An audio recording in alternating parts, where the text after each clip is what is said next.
Come on, old man. You can do it. You can do it. Oh, it's gonna get ugly.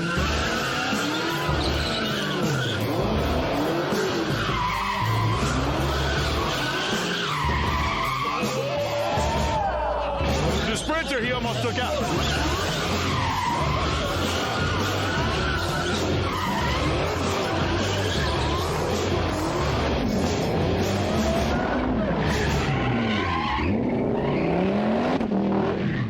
Biblical. He destroyed those tires. Whoa! Right now on Fast and Loud, Boom! Hot Rod Hunter Richard Rawlings and the Gas Monkey crew Perfect. are going full throttle. Burns like a mother. And take a 52 Chevy Coupe from bone stock Are you pushing? Yeah, I'm pushing. You're not pushing. to the ultimate stock car tribute. Think how badass it'd be to do donuts in this car. Ooh. Motor goes in, car goes down the road. Well, theoretically. And then, Look at the monkey. NASCAR superstar Corey LaJoie joins forces with the Gas Monkey Garage What's going on? These fans are loving this car. to steal the thunder at one of the world's biggest speedways. Your car driving by.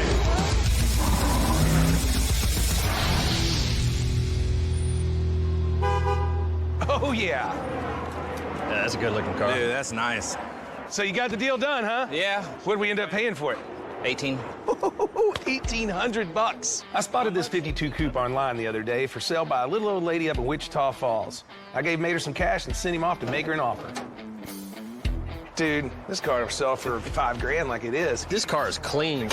I mean, it's together. The whole car's here. And then if we maybe buff it up a little bit, I think I can get $6 or $7 grand out of this car. Good job, Mater. Mike, you help him get it off, throw it in your side, and jack with it. So some people are into rockabilly, Sailor Jerry tats, and 50s cars, especially the cars, All right, it's all yours. which is exactly why Bass and I are heading up to Oklahoma to look at a 55 Cadillac for a potential new build. Push. Pass it. Now what do we do?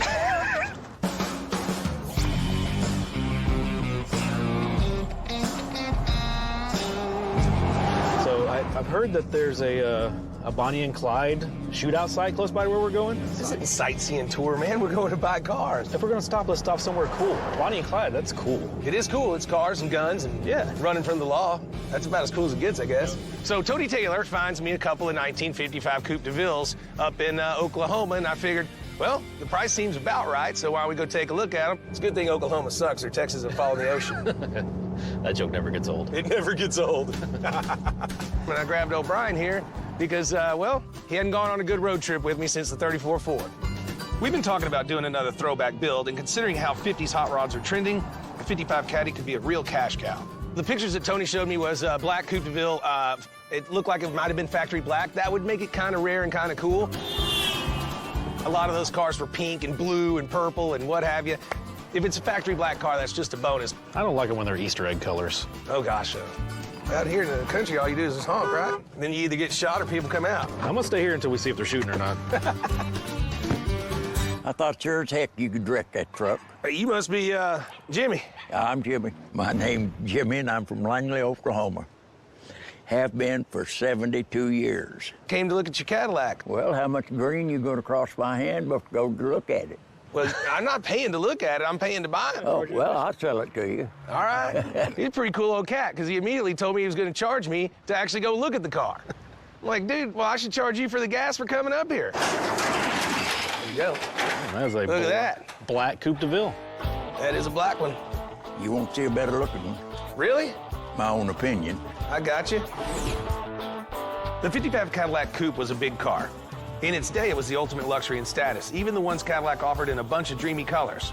But for me, factory black makes it more valuable. Ooh, that's a lot of car. Well, I'm looking at my reflection so far, and man, it looks pretty dang straight. So was this car black originally, or is it? No, it was actually baby blue and white.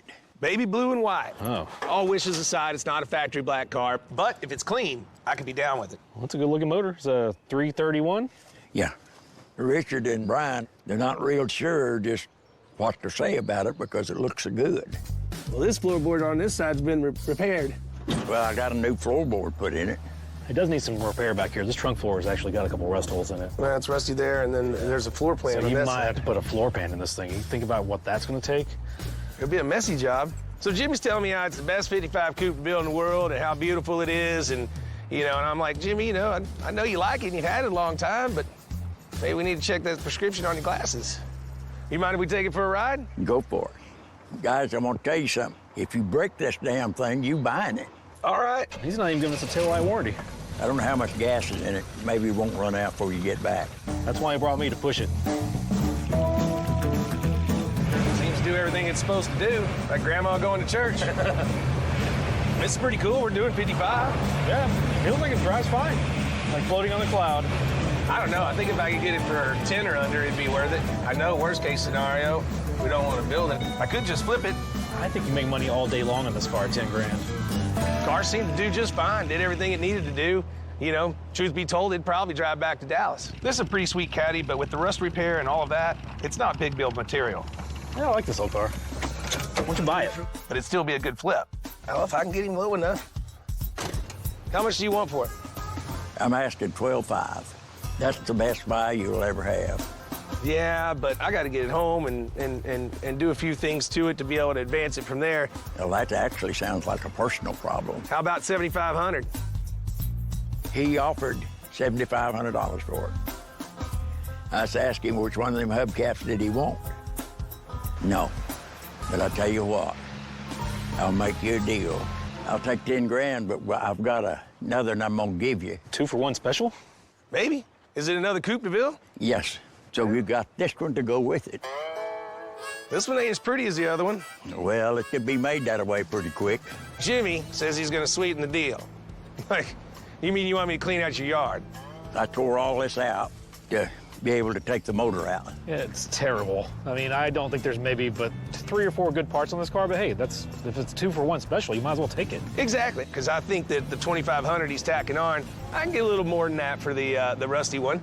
All right, so 10 grand, I get both and all the parts. All apart. All right, sir, we got a deal. Let's go get you some money, get back up near the house, and get Brian to loading cars and parts. I thought you said you were gonna load it. We settled out at $10,000 for both cars. I think that's a smoking deal. It's definitely fair. Thought I'd get to go sightseeing and stuck loading You still cars. stuck on that Bonnie and Clyde? I want to see the Bonnie and Clyde shootout site. 10 grand. You want to see Bonnie and Clyde? You see how hard that's gonna be to load?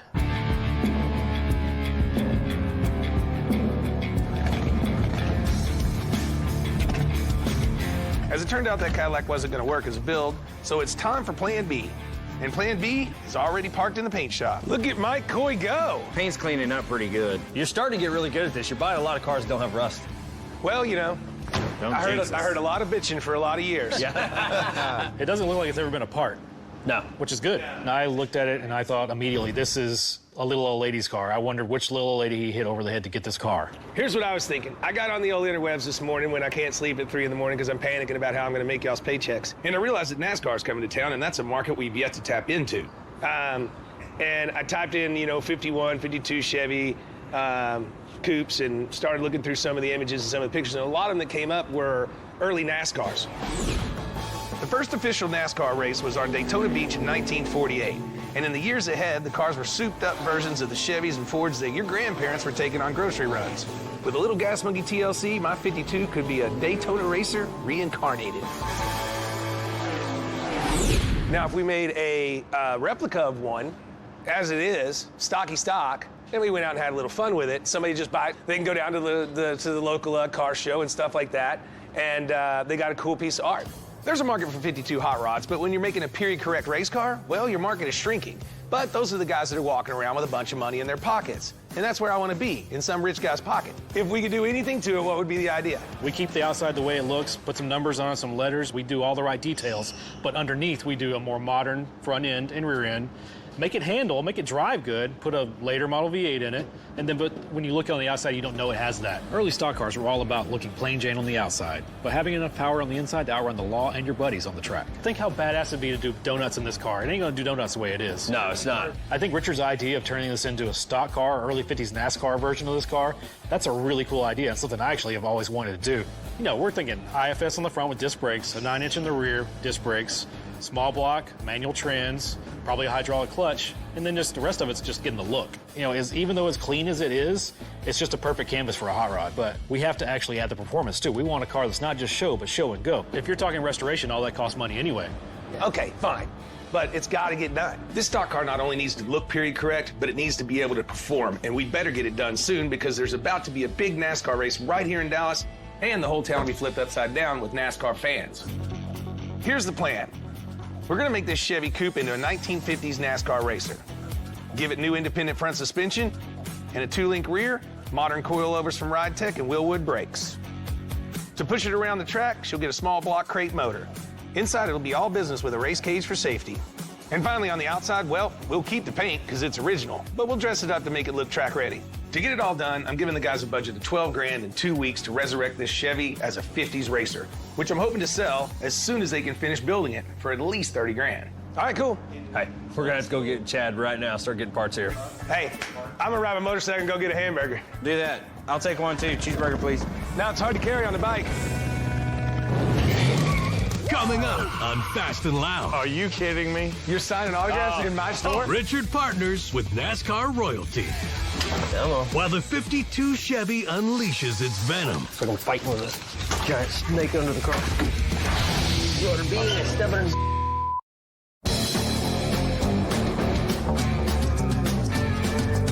Oh, yeah, you got it. I don't have it. Oh, you're doing a great job. Turning like 5 shades of red here. Not because I'm embarrassed. Tony just finished sanding the 52 Chevy, so I'm gonna give it a good scrub before I shoot it with a fresh coat of clear.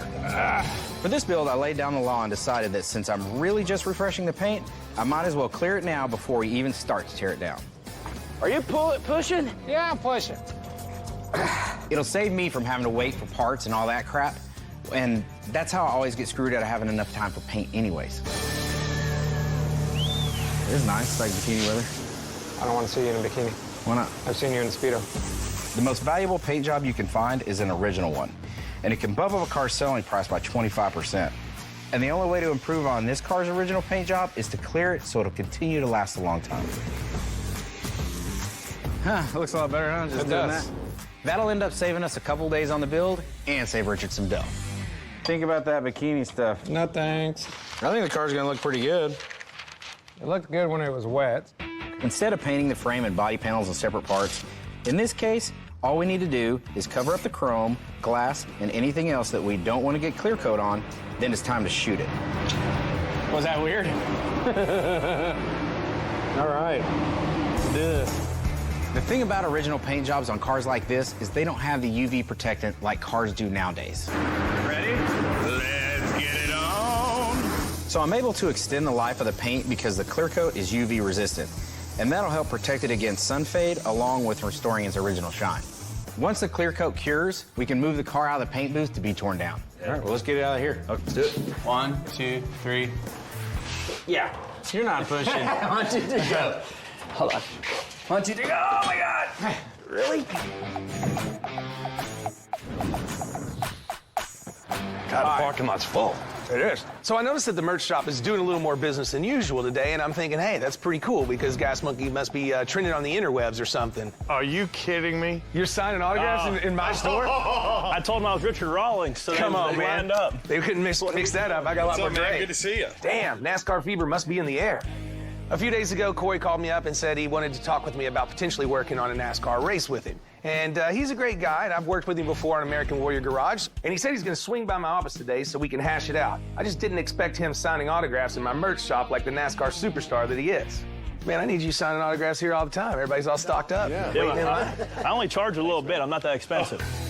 My name's Corey LaJoy, and I drive the number 72 in the NASCAR Cup Series. Yeah, so I can come here to Gas Monkey Garage today, A, to check it out, because I've never been here before, and B, maybe to try to pull a bit of money out of Richard Pocket.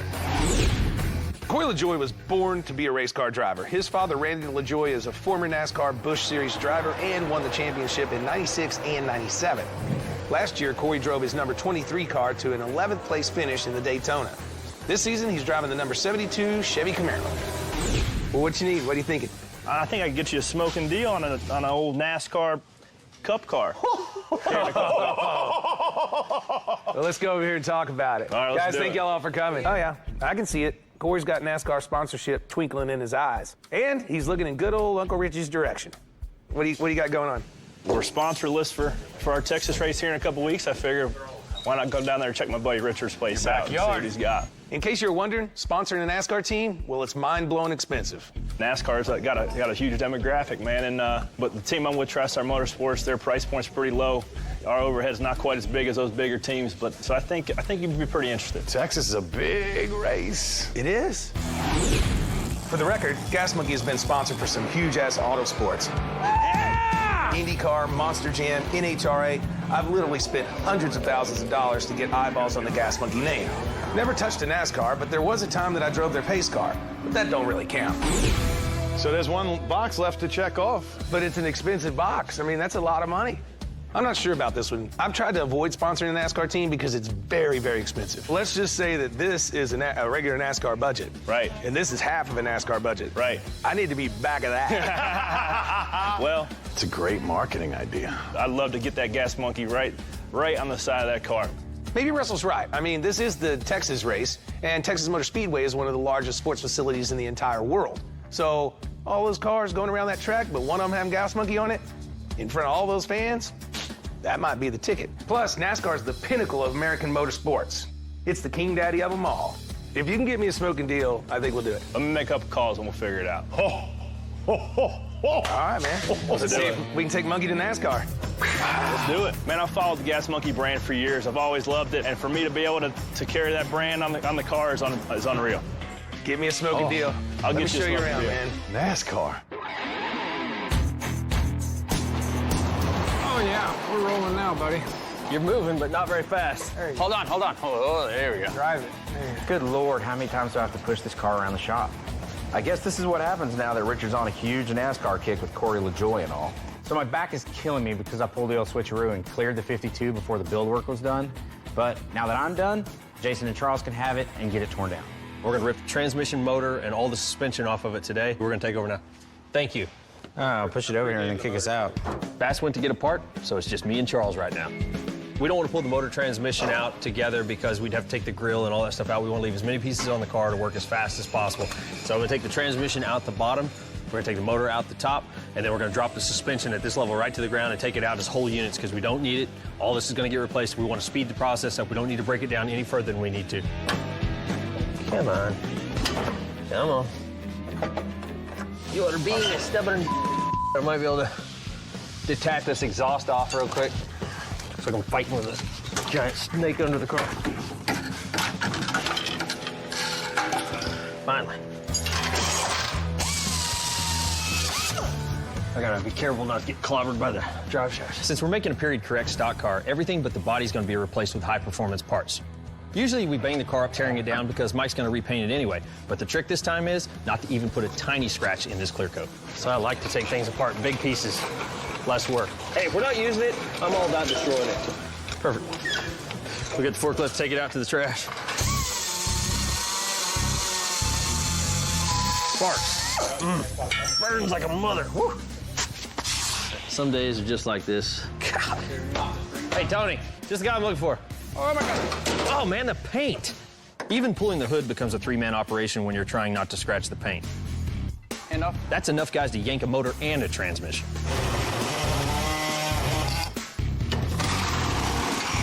Should come out easy now. There you go. Okay, let me out there and I'll help you. I got the back half of it. Crusty Dusty. That's it, man. So close. With the motor and transmission out, it's smooth sailing from here. Now we just need to pop off the front wheels and suspension.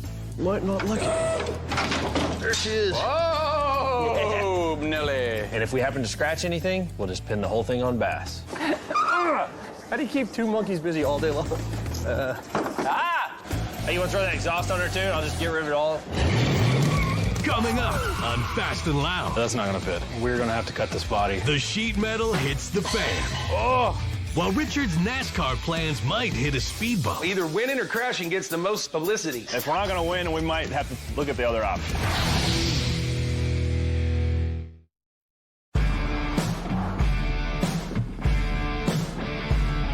I haven't found the instruction packets yet. I ain't tripping. German's like, I don't need no daggum instructions. Look at the bolts on that guy. We're starting to get parts in to turn Richard's 52 Chevy into a period correct stock car ready for the dirt track. It's all becoming part of Richard's big push into NASCAR. It's like Christmas over here, Bass. Jimenez Brothers set us up with a 2-link rear suspension. The 2-link replaces the old leaf springs without us having to cut the floor. Dutchman. And the new 2-link bolts up to a Dutchman rear end housing. The independent front suspension will sit on Ride Tech coilovers. 550s? Yeah. Those are fronts? Stickers for everyone! The 2-link design is pretty much what NASCAR racers rode on up until about 10 years ago. I would think that's something that you would use on a modern race car. This is more rock crawler. I've seen Richard drive, so being able to crawl over rocks is probably a good thing. It's not the most modern, but it's stiff, and that makes it the ideal suspension for the kind of racing an old stock car would be set up for. So did they give us paperwork for this rear? And that's what I'm going for here, a period-correct build. Oh, sweet. Tire? Yes, sir.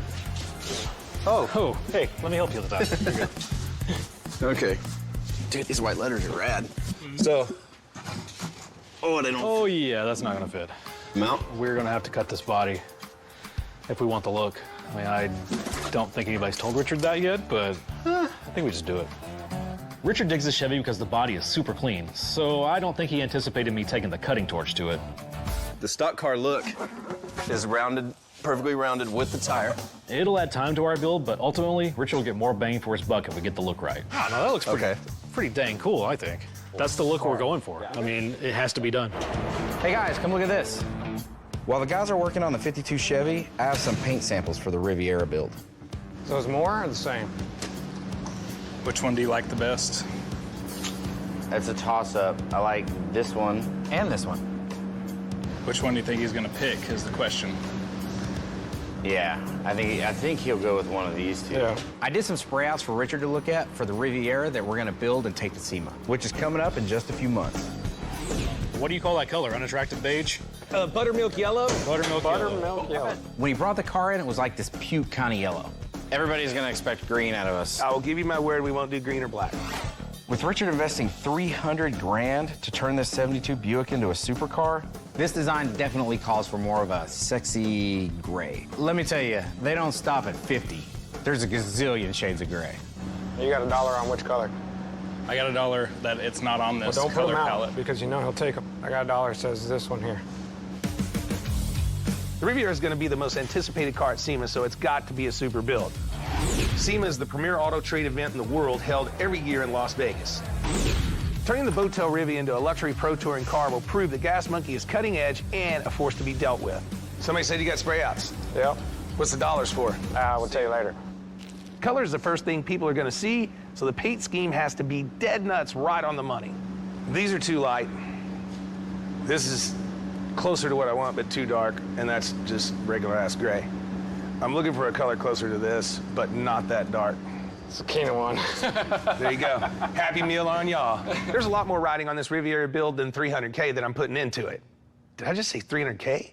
I think there's a color on the TRD. Toyota truck. Gray. Yeah. So get me a spray out like that. It's more gray, but it's not as blue, but it's deeper than the rest of them. It's metallic though. It's got a little bit of metallic in it. I can possibly make it without metallic, though. Then you just talked yourself into doing 2 different spray outs. You do one with and one without. I'll do 2 different spray How outs. easy was that, guys? Not well. I lost money and had to do more work. So Richard now has me going out to North Carolina to check on the NASCAR team. Richard's forking out some major dough for their sponsorship, so it's gotta be perfect. He's got a lot of stuff he's dealing with, so he knows he can trust my opinion. TriStar Motorsports. Let's go see how Corey is. Russ. Why is nobody working on the car? We've been waiting on you. When Richard decided he wanted to get in big to NASCAR, he figured who better than Corey LaJoie. Is this her? This is her. You ready to see it? I've been ready to see it. Look at the green. Basically, Richard's bookending NASCAR history with the 52 Chevy Coupe on one side, and now with this modern racer on the other. Look at the monkey. Let me give Richard a call real quick. Ah, I can see myself. Oh, hey, man, what's up? What's up, man? So we're here looking at the car. It looks amazing. Whoa! That's rad. Hey, get away, man. Nobody gets to see this. I'll walk you around the car so you can see what we got. So you got the GasMonkeyGarage.com on the back. You got the Haviland. Wait a second, back up. Seems like there was supposed to be something else on that Back deck, we got Dickies, Havlin, and Cinemark. With all the new technology that NASCAR uses today, there really is a rhyme and reason as to where you put the logos for the best placement. Plus, this car is going by you at 200+ miles an hour.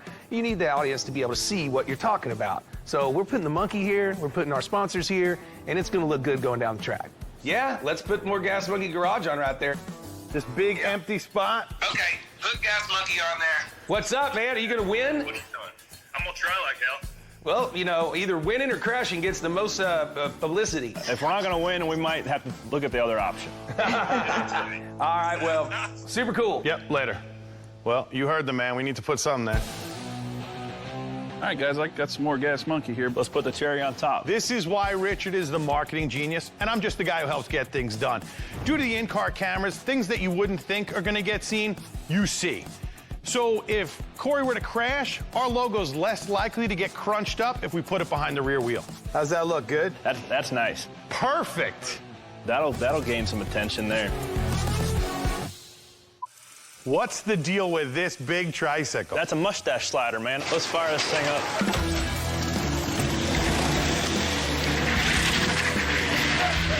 Oh, God, he's gonna be on the highway here soon.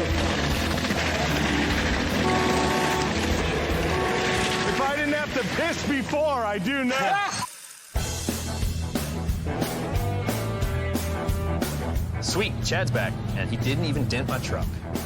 Now we got some parts to do some real damage. Heck yeah. Hey, awesome. That's what I want. We hit the mother load. Motor, transmission. Oh, it's heavy. Put my weight into it. Move it. I ain't got no room. What are you doing? Okay, I guess we can put it on top. Since the 52 Chevy is going to be a period stock car, Summit Racing Equipment set us up with a small block 383 stroker and a Tremec 5-speed transmission. The small block will definitely keep the car period correct, which is something I insist on, but it will also have the power of a modern motor. I'm building your anticipation.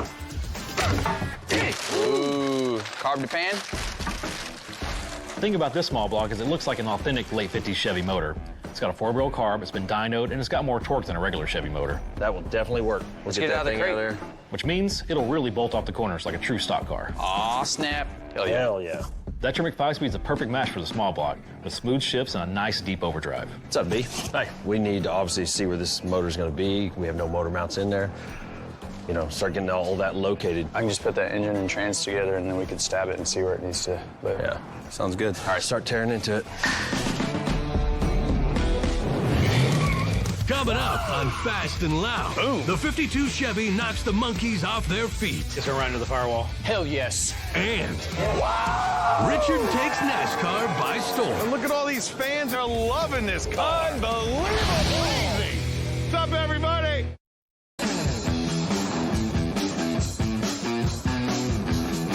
Hey, guys. Pots? I have a plethora Of pots. for your motor. Holly hooked this up. Perfect timing. Should have everything you need. The only way we can get the 52 Chevy done as fast as Richard wants is by divide and conquer.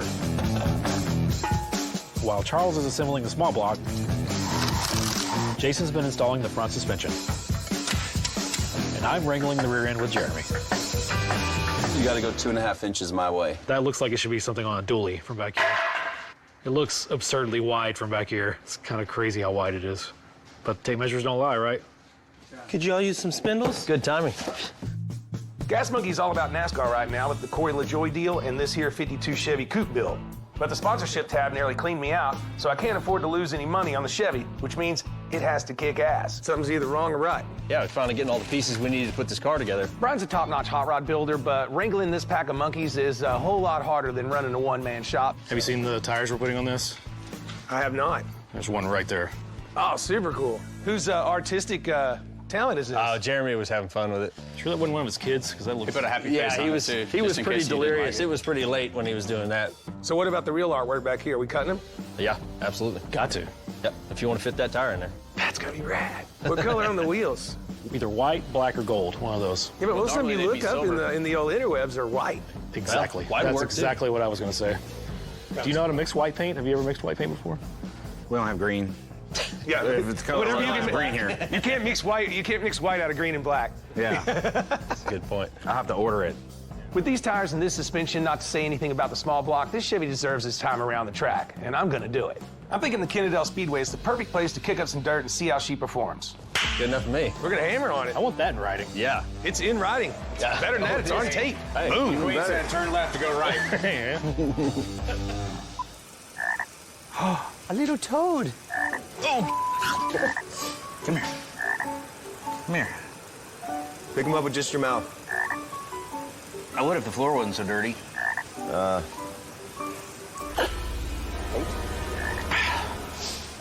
No frogs were harmed in the making of this.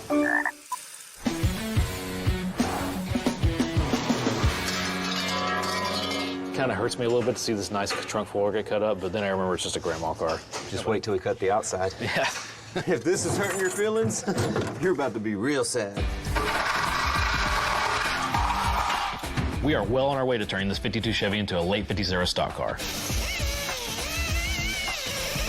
Jeremy's cutting up the trunk to install a crossover so we can anchor the rear coilovers. This trunk is huge. It's made to have a lot of luggage in it. That was the selling point back then.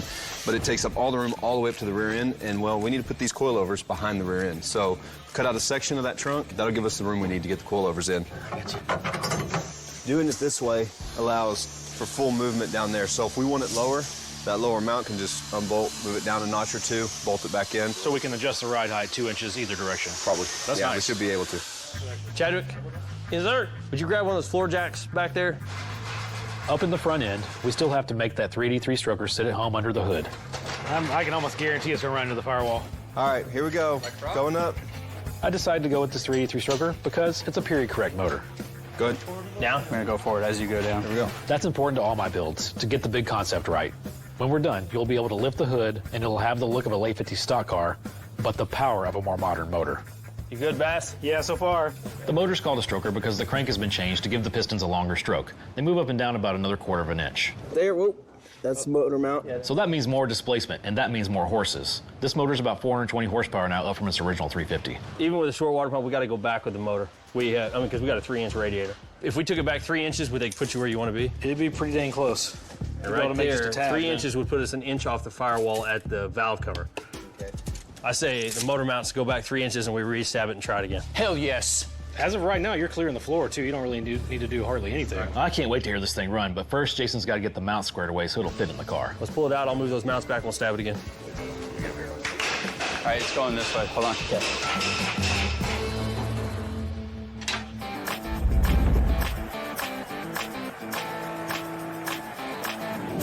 Holy cow, it's huge. I bet the other side. Yeah. These look like the guys with all the money. We're poor. Right, exactly. We're in the yard, underneath the tree. You guys ready to go racing? Oh, yeah. We're here living the dream at the pinnacle of American auto sports. Here we go. Texas Motor Speedway, AAA 500, NASCAR. So today we got a killer driver, we got a killer car. We got the Gas Monkey NASCAR number 72. That's Corey LaJoy racing for the Smith team. And I tell you what, they're going to tear it up today. Right now, nothing's bigger than this sponsorship. It's a huge first for Gas Monkey Garage. There we are. There we are. Can't miss that green, baby. So we roll around the corner, and the guys are getting the car set up to go to tech, and it's badass. We've got the green popping, we got the white on there, we've got the Gas Monkey. Couldn't be a better looking car. I mean, if there were style points, we would definitely have won. Love it. Oh, how do you not love it? Gas Monkey and NASCAR. What's up, Corey? How are you? You ready to go run? Are you getting me through tech? What's up, buddy? What's up, Russell? Why we have that option? Well, if you slip the guys $5 every station. This then, money guy. You should have told me. I slipped them hundreds. Yeah, what's the most attention I've ever got as a driver here in the Cup Series, just from the fans interacting, saying how cool the car looks, to have the whole Gas Monkey Garage crew behind me. Man, it's really a cool deal. And look at all these fans are loving this car. Unbelievable. Crazy. So what do we do now? Heavy. Walk the driver intros. Race time is nearing, and the energy here at Texas Motor Speedway is electric. Wow! They let me on stage with Corey for the driver's intros. What's going on? Let's see the monkey now. It doesn't get any better than that. Woo! And now we're ready for the starting line. Check 1, 2. Drivers, start your engine! There we go. Yeah, baby, yeah, Coming up on Fast and Loud. baby. Your car driving by. Gas Monkey NASCAR makes its move. He's moved up 11 Hope we're not using up all our luck right now. While the 52 Chevy pushes the monkeys to the edge. That's not a lot. It's just too dangerous. Richard Rawlings loves his beer. So I'm on my way in the door, and of course, Richard's calling me up. Hey, is the beer cooler full? I did the beer cooler last night. Oh. We may have a beer thief on hand. I'm gonna literally sit here and watch the cooler all day. As I'm watching, in walks Dwayne Phipps. He comes in, opens up the beer cooler, and just scoops up whatever is left. Phipps, what are you doing? And when he sees me, he bolts. Gobble, gobble. Dwayne Phipps, if you steal one more time, you're fired. But he doesn't work for us. So I don't know what the consequence is, but we'll figure it out.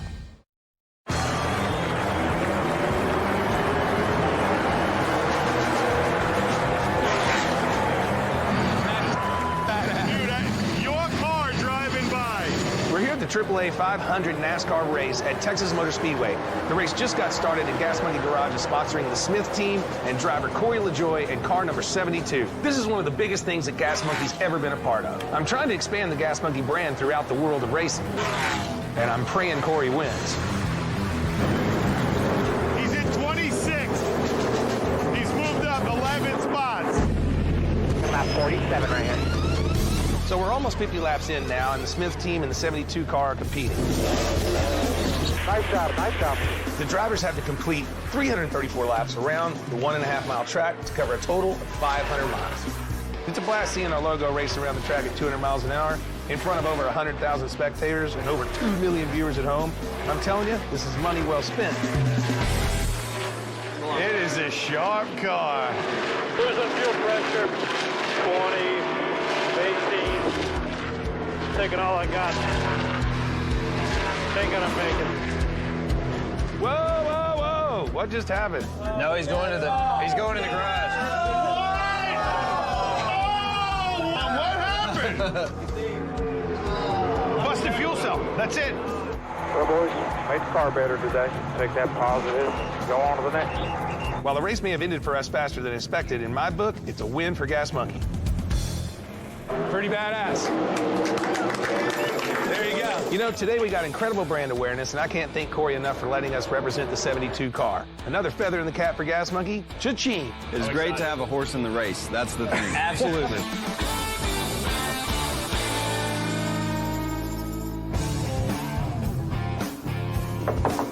What's the password? Clam chowder. It's not it. It's bologna. What do you think? I think you need to bend it more right here. Okay.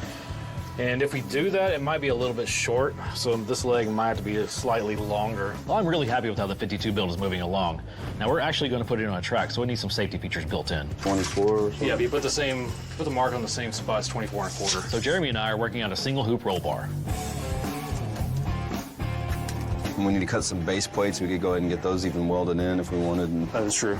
We're making a template first so we can get the specs nailed down tight. Take these measurements, what we learned here, and bend that one up. Yep. Where's Chad? Go get me some pipe, Chad. I'll just wait here. Go ahead and do that. But right now, we really need the car back on the ground so Jason can get a handle on the fitment issues with our 383 stroker. You got it, Mike? You got it. The effort is totally worth the time and hassle because the 383 stroker will deliver more power and torque than the standard Chevy engine. And that's important on the track so we get out of the turns. We got no room to go down at all? No, I'm on the header. I'm at the yank the header. At least that's an easy fix. It'll probably be the only easy thing that we come across putting this motor in a different place. Well, I still got some NASCAR fever, and even though Corey LaJoie fell out of the race at the Texas Motor Speedway, I still got a dog in the hunt with the 52 Chevy Coupe. And I just put down a deposit for the Kennedale Speedway so I can take this baby out when she's done. Motor goes in, car goes down the road. If this motor goes in like we think it will, and we do this pretty quickly, you know, we're saving you a ton of money on labor. That'll just give us more of a budget to use on this one. What else do we need? There's always possibilities. But the possibility is only when and if you get the motor fitted without a big chunk of my money going in there. And time and labor. Richard does a lot of complaining about time and money. He only remembers the times we cost him money, not the times we save him money, like right now on this Chevy. Hope we're not using up all our luck right now, because we've got to get everything to fit behind the radiator. Chad has a shorter water pump on order that should buy us 2 inches, and we're gonna need every bit of it. Right now, the best scenario would be to get the water pump here, the short pump, everything working in the front. We can leave the motor right where it's at and be good to go. Hey, Jason. Yes, sir. Water pump? Oh, good news. Short Good one? news, good news, yes. Already looks better than, here, let's compare it to this one over here. Hold this right here. Just flush. I just want to get a rough measurement of how much difference we got. Whew, it's only 1.25 inches difference. That's not a lot. All right, let me bolt this in real quick. If this does not work, we're gonna have to move that motor back. Golly, you need to be 2 or less. 2 inches, 2 or less. Fingers crossed, it's gonna be close. It's real tight to start.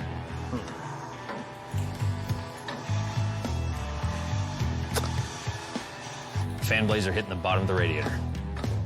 Even if we tilt the radiator like it's supposed to be, it's just too dangerous. If we hit a bump wrong, especially if we're racing this car, something shifts, it's gonna shred the radiator, shred the fan, and we're gonna ruin the car. We're all familiar with Murphy's Law, but I'm calling this the monkey's law. When all the pieces look like they're falling into place just right, well, they really aren't.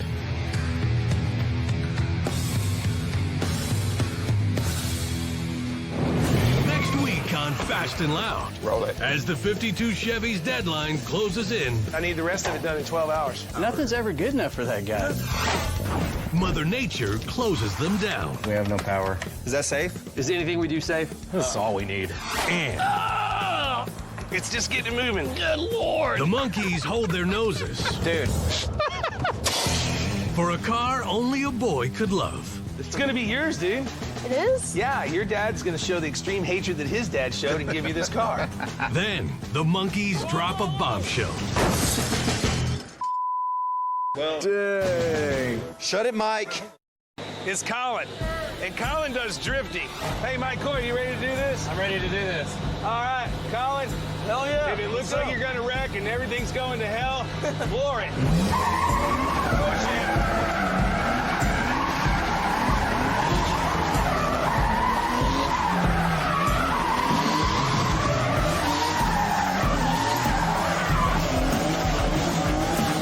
I'm telling you, that is what I'm talking about. Let's go. Oh my God. I can't see y'all. Neither can they. He's 16, he shouldn't be smoking. Hey. Thanks for the ride to work, man. Is this how you come to work every day? Appreciate that. Yeah. Don't try that at home, kids. Right now on Fast and Loud. Boom! Hot Rod Hunter, Richard Rawlings, and the Gas Monkey crew Oh, boy. are cutting it close to their deadline. I need the rest of it done in 12 hours. As Mother Nature dumps cold water on their 52 Chevy. Mother trucker. We have no power. And threatens to zap the build. Mother Nature sucks. And then It's just getting moving. Good Lord. Oh! Gas Monkey gets classy. Dude. With a family heirloom. Get me in the face. It's gonna be yours, dude. Your dad's gonna show the extreme hatred that his dad showed and give you this car. You don't make him cry? Dang old race car, man. Race car tires. Right now, I'm hanging the wheels on the 52 Chevy so we can decide where to cut the fenders to give it an authentic 50s NASCAR look. Oh, man. After that, we'll move on to stabbing the motor and installing the suspension. From the looks of it, we don't even have to cut the fender well. No, we do. See, Richard makes cool cars to make money. I make cool cars to make automotive history. About a week ago, Richard bought this 52 Chevy Coupe for $1,800 with only 22,000 miles on it. Well, let's just write for sale on the back and roll it out. Yeah, exactly. You know what? That'd be the quickest profit percentage, maybe. I could have flipped this gym for easy money, but we're all about NASCAR here at the shop, and we're looking to crack open a new market based on that. So now we're building a stock car reminiscent of the old days of NASCAR. Gas Monkey in NASCAR. What's up, Corey? How are you? You ready to go run? Are you getting me through tech? What's up, buddy? What's up, Russell? Why we have that option? After making a deal to sponsor NASCAR superstar Corey LaJoie in his upcoming race, Look at the monkey. Gas Monkey dove headfirst into the pinnacle of American motorsports.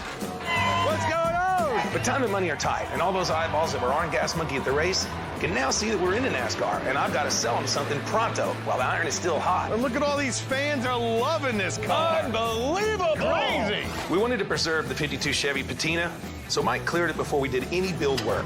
Up to now, everything under the car has been fitted and installed, and once the monkeys are done, I'm gonna take this baby out to Kennedale Motor Speedway, which has a dirt track just like the ones from early NASCAR, and put the pedal to the metal.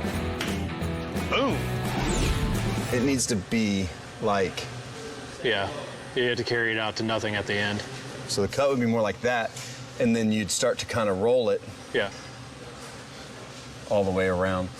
Truth be told, this build hasn't been all roses, and we're definitely under the gun. Last week, everything was going as planned until we discovered that the cooling fan was too broad and could scrape the radiator. We hit a bump wrong, especially for racing this car. Something shifts, it's gonna shred the radiator, shred the fan, and we're gonna ruin the car. Finding replacement parts that fit isn't normally a big deal if you've got the time to wait for them. If we didn't find a smaller fan, we'd have to cut the firewall to position the motor further back, which would have also probably blown our deadline. Luckily, Chad came through with a replacement fan. We're just a sawzall away from having that out of the way and we can set this thing on the ground. Just a sawzall away. Besides giving the 52 a cool look by cutting the fenders, a cut like this provides extra room for the big new performance tires in the rear. And since Mike already clear-coated the paint, I gotta make a surgical cut so the touch-up work will be fast and easy. Even though as clean as it is, it's just a perfect canvas for a hot rod. Ow! Plus, this is how they made NASCARs lighter back in the day. Try to bite me. We can just cut this thing with wild abandon. There's really no rules or, no reasons not to cut it up. Once we get it on the ground, we'll be able to see if we have to shave the front fenders as well. If we don't, we'll get on the track that much faster. This looks like a fun car. It's in on its own weight. First look of it on its tires, guys.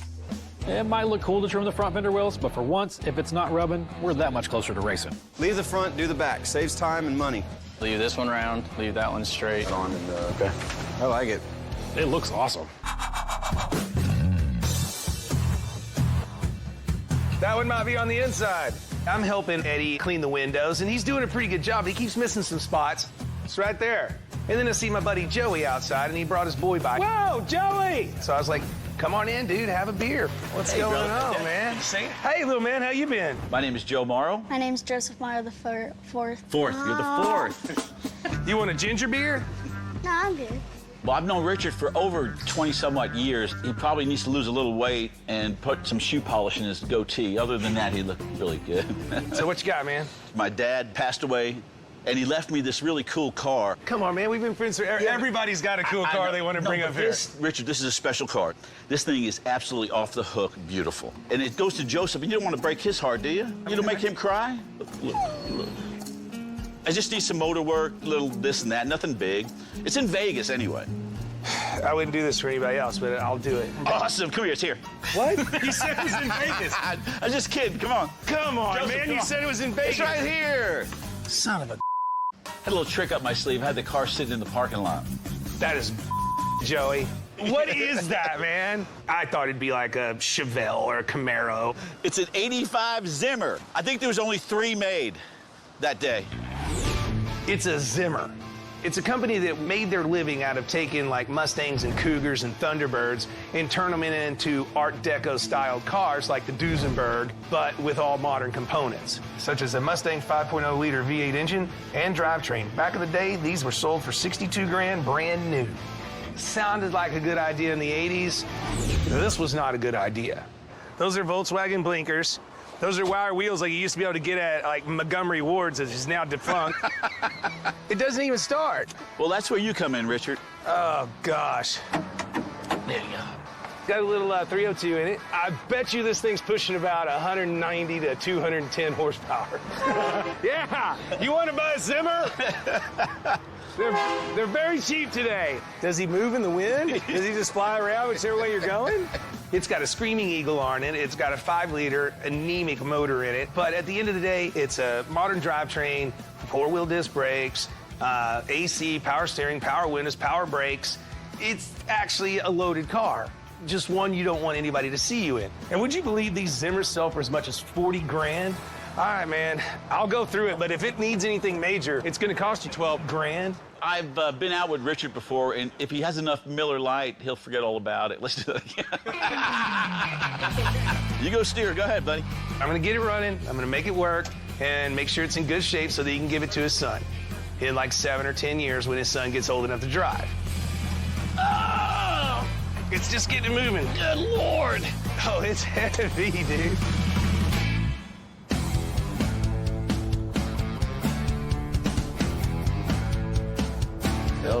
Game on. Let's rip this thing apart.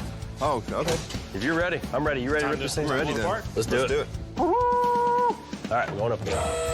We're just 5 days away from taking the 52 Chevy Coupe out to the dirt track at Kennedale Speedway. And all of us, especially me, can't wait to see what that baby will do out there. This is high enough for me to hit my head on every thing under here. I can go up higher. Since we wanted to preserve the patina as is, Mike clear-coated it. That meant we were able to focus on installing the transmission, rear end, and suspension. Jeremy, look out. Plus, cutting both rear fenders. Now, all these parts can go to powder coat out of house. Powder coat is a kind of paint that's electrostatically applied to metal as a powder, then cured under high heat. It's tougher than regular paint and can be applied very quickly. Give me the bada boom. Now that the rear end is out, we'll lower the Chevy and yank the motor so we can be done. Hold on. Hold up. This kind of reminds me of that scene from Urban Cowboy when the lady is riding the bull. This kind of reminds me of the lady riding the bull right now. The lady? Well, I'm glad I remind you of a lady riding a bull. What the hell kind of comment is that? Sorry. You ever seen that movie? I'll remember that. I think you just had the style of that doesn't sound very good either. It's not. Yeah, it's not any better. Act like we already said that. Moving on. Would this be taking the bull by the horns then? Yeah, it is. Now that it's been freed, we'll send our 450 horsepower 383 stroker over to Mike so he can paint it. I can hear the ocean. You want to hear the ocean, Jason? Jason, come here. No. I see where that's going. No. Coming out on Fast and Loud. This is my favorite part, when everybody stands back and admires their work. Stoked on the 300 grand supercar. I dig it. All right.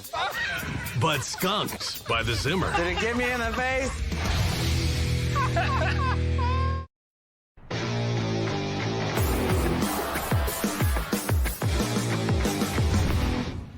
Dude, got everything painted. We're ready, huh? Yeah. Rims It took a painted. little while, but man, it's going to be worth it. All right. I already heard Richard saying that we went too far, but I don't know how you couldn't do at least what we've done. Yeah. Even the race car, it's got to be, waterproofed. So, all right, cool. We got 4 days left on the 52 Chevy build. Bass is out sick, so it's up to the rest of us to install the parts that just came back from the powder coater. Meanwhile, Coy's mixing paint for the motor. If everything goes well, we can get into final assembly, get this thing out the door and onto Kennedale Speedway, and pay a real tribute to 50s NASCAR racing. For the rear end housing, I'll help you set it up there. Okay. As soon as I have this last brake line, I'm going to hang the control arms, coilovers, all that stuff.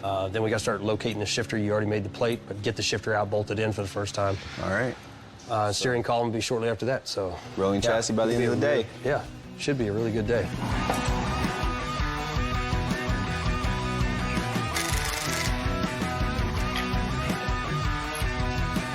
Hey, Jason, putting the rear end in, what do you think?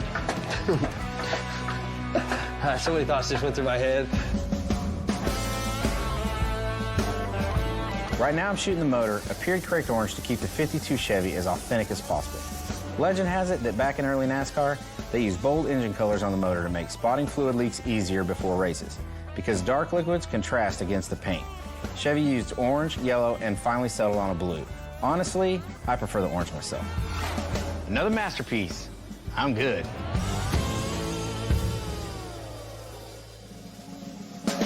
Tony, it's heavy. Well, I'm not gonna pick it up. Oh, you got these nuts? You know I got the nuts. It's getting late, and Tony and Jeremy are still assembling the rear end. I've got the spindles and coils on the front end. It's like you knew what you were doing. Hey, now push down on that upper control arm. I knew you were gonna need me for something. Despite good progress, we're not as far along as we need to be. Just like we had fit that before. Huh. You know what would be cooler, though? What's that? Will would give me a set of these for my truck. Tomorrow, Bass should be back and we can wrap up all the loose ends, get the car on the ground, and start final assembly. Start yet? I guess not. Put it on booster boost. Richard dropped the Zimmer car in our lap with simple instructions. Jumpstart and charge the battery, test drive it, and make sure everything inside the cabin works. Clean it up, polish it, so we can send it on its way. So we needed to move it over to the paint and body shop so we could work on it. You gonna drive it over there? Yeah, I'll drive it. I'll ride with you. Not often you get to ride in the Zimmer. This thing is long, so I don't think it's gonna turn out of here very good. Does it have a backup camera? No. All right, stop. So getting out of the garage was a little difficult. Oh, yeah, the brakes work. I don't know how far that front end sticks out. Me neither. I had to make a 15-point turn, and I didn't think I was gonna make it. Stop. Good. Stop. I don't like this. What was that? What was what? I thought I rubbed something. So did I. Here we go. We made it out, just barely, on both sides. Damn, I feel so luxurious right now. Do you? I'm not gonna lie, you look luxurious. It actually rides pretty good. Yeah, it does. Look at the white stuff. It follows. Yeah, turn that off. It is. It is off. But liver, Get out of here. liver rock. Get out of here. Dude. It's Freon. Oh my God. It's hot, Freon. We're driving, and all of a sudden, smoke starts coming out of the AC vents, and we don't know what's going on. Dude, that's bad. I think the heater core. It's coming from the heater core. Probably. Got to be. Windows fogging up. I thought that was you and Mike was getting scared. We should not be inhaling this. It's okay. It's not okay. Look, it's smoking out the vents. It stunk. It got a little hot. It started getting a little hot, so we bro. barely made it back. We're gonna just go ahead and Steaming it. cruise it in there. Look at the vents. We'll give this big boat a buff and polish while the car's cooling down. Then we'll deal with the heater core. It's bad back here. Because for some reason, us paint and body guys get this job while the other guys are working on the 52 Chevy. Oh, yeah. The Zimmer. How you digging this beauty? It's certainly rad. So you bought this? No. God, no. Do you think I'm insane? Well, this belongs to a buddy of mine, Joey. His father passed away and left him this car. And I assured Joey that his dad must not have liked him because he left him this car. Yeah. Let's just get it cleaned up, get it tuned up, get some fresh gas in it, and get it the hell out of here. Sounds good to me. Cool. Keep an eye out for one for Keenan. Well, Keenan's just throwing wax all over the daggum place. You're a little messy, aren't you, dude? Not as messy as Mike. Hey, What? get back to work. Once we got the detailing out of the way, we went on a hunt for the source of the smoking vents. You know, this would go a lot faster if we were on a time lapse. Roll it. Do we have to disconnect the AC line? Probably. Did it get me in the face? That's the first time I've actually had a car spit in my face. Look, there's the leak. There it is. Oh, that's so slimy and nasty in there. Looking for a minute. Yes. As we suspected, the old heater core was fully corroded and full of 30 years of old slime and mold. Kind of like my refrigerator. A heater core is what you use to heat the cabin of your car when it's cold. Heated coolant from the engine's radiator is sent to the core, and then air is blown onto the core. It gets warmed up and passes through the vents in the dash to keep you toasty. Let's throw this one away. Get that one put in. Now all we gotta do is find all the screws and put this thing back together. On the bright side, it'll be another 30 years before we have to do this again. Hopefully. While we're working on the Zimmer, the guys are working on the $300,000 SEMA supercar build. Well, we're going to take it with the forklift, but we'll need to balance it back because the back's going to try to teeter. You want to run forklift and I'll help teeter? You got it. Anything to keep the build going. We need Russell to help us since we're under the gun with the 52 Chevy. That's what fixers are for, right? Right now, we're going to do a mock-up of our 72 Buick Riviera, our magnum opus build for SEMA, which is just a few months away. So far, we've been cranking on the Rivy. We picked out a custom high-performance chassis from Chris Austin's Chassis Works. Check it out, Richard. Then the guys from K-Tech started tuning the near 1,000 horsepower supercharged engine that Richard ordered. That'll go in the Rivy. 700, 800 horsepower. 830. Oh, yeah. Hit it. After that, Josh and I got busy fabbing the custom chassis. Now that the chassis is welded up, we can set the body on it and kind of get a look and a feel for what this thing's going to look like and see the chassis in it. We'll also hang a front quarter panel and some tires onto the mock-up to get a true sense of how the Rivy is starting to come together. Whip it good. Since the Rivy's ultimately going to be slammed, that meant that the roof needed a subtle chop. If you slammed this and had it on the ground and slicked it up, it could be sexy. It would make the car look very aggressive, very sleek, and very fast as intended, like a supercar should. Yeah, that's much better. All right, I cannot see. Use your senses. All the way swinging hard as can. I can kind of see it now. Oh, okay, you got it. I know what you're thinking. Russell's not a car guy. He's a fixer. But when it comes to this build, I got to make sure it's done on time. So anything I can do to help out, I'm going to. What better way to help out than with my spectacular forklifting skills? Did I mention that I'm a master on this thing? Whoa! Oh, boy. With unparalleled skills? Okay, you're resting back here. I'm touching here. Come out. We'll work from there. Go ahead. Straight out. Big boy cut and paste. First step. Yeah. First step. But now that it's on all the way, we're able to set the fender, the tires, kind of get a look and a feel for what this thing's going to look like. That is badass. You got the fender? Yeah. You good? Oh, you want me to hold it like that? Yeah, because I can't. You didn't need Okay, much. let's see. It's better. Better? I can come up more? Nope, it's good. Okay. No, those lines look good. For what we're doing here. I like it. It's awesome. This is my favorite part, when everybody stands back and admires their work. We just set it down so we could see if the lines look good. Well, we waited so long to get these pieces to make this happen. I'm waiting for it. I dig it. All right. Well, victory. That's it, next. First victory. Moving on. Stop them there. No, it's freaking cool, man. Yeah, it's gonna be insane. I mean, really cool. So the Rivian's looking great with the chop top. It looks sleek as all hell. But check this out. For the money I'm pouring into it, you could buy a house right here in DFW. So it's gonna have to blow away everybody else. Well, keep at it. We're gonna be deep in this thing, man. It's gotta be perfection. Coming up on Fast and Loud. Zimmer time. Boom.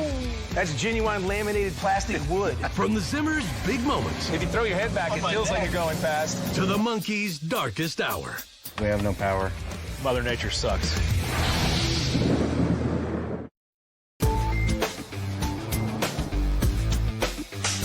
So today we got Joey coming back, and he's bringing his kids to pick up his Zimmer. Thank goodness, because this is probably the ugliest car we've ever had here at Gas Monkey. All the work's done. I just need to make sure it's clean and ready to rock, because I am going to bill him big. There we go. Zimmer time. The Zimmer's been sitting for a long time, so it needs a lot of work. So we jumped into the carburetor, the fuel systems, put in a new heater core because it was rusted out, tires, wheels, brakes, you name it. We had to go all the way through this thing to make it a functioning modern-day hot rod. But its weirdness, yeah, we can't fix that. Who gives their 16-year-old kid a car like this? Wow. What's up, Joe and Joe? Wow, Richard. Awesome, buddy. What you think, Junior Joe? You killed it, Richard. Looks awesome, bro. My dad would be so proud. Boom! That car popped. I mean, the paint, the chrome, the new rubber on it, everything looked amazing. It didn't even look like the same car.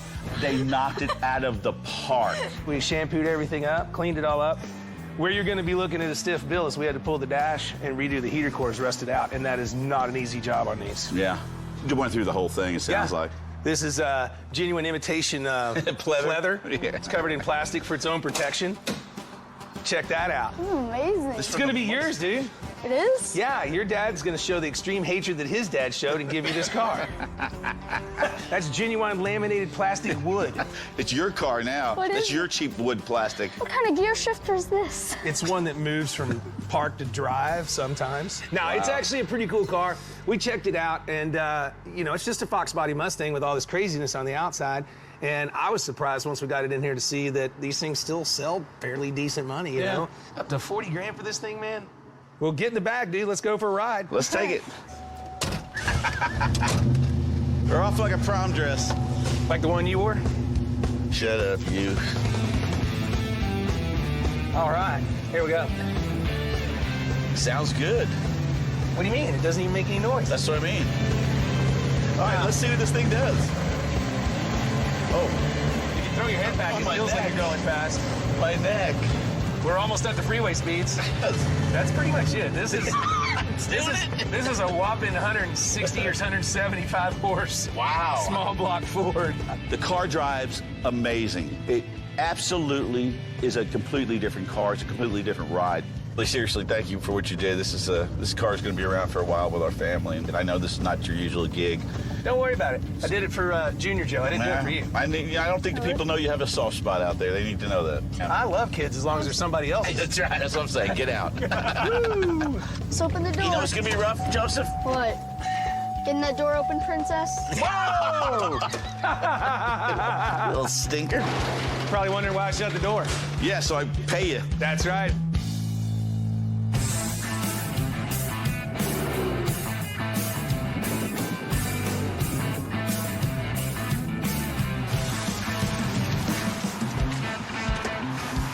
Dude, this weather sucks. I know, I'm ready to get this soaked day done. It's so dark in here. It's never this dark in here.